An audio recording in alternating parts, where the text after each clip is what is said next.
दर्शन नमस्ते गाइजहरु। सारालाई स्कुल पठाइयो।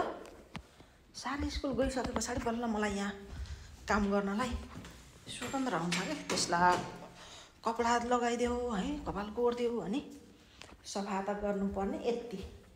यो साउसाउनेको रुम, यो बच्चाहरुको रुम। तर फोहोर त छैन। दिनदिनै मिसिन लगाउने बानी परेर एक दिन नलाएपछि त के बिराए भन्ने हुने के है। अनि त्यस्तै होस् अनि त्यस्तो लाग्ने। अनि केबिनहरु बिग्रिया कि भन्ने फेरि केटाहरु सानसाना खान के दिनदिनै बिगार्छन् के। अनि फेरि यसरी राखिदिनु पर्छ के। काम छैन नि त हैन। 8:30 हुन्ला।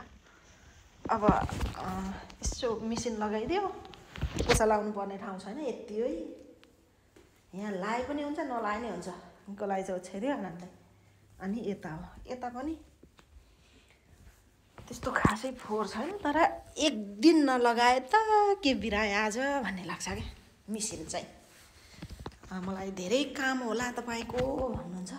छैन एक्सर्साइज गर्न चाह्यो भने त्यहाँ रनिङ बेल छ। अल्छी लाग्छ के गर्नु है। पहिला म फेरि यही भित्र सुत्थे। यो घरको केटी अब ठुली भइ के हैन। छोरी मान्छे यतिकै ठुली भएपछि उलाई छुट्टै रुम चाहियो। पहिला म यहाँ सुत्थे, अहिले चाहिँ त केटी सुत्छ के है।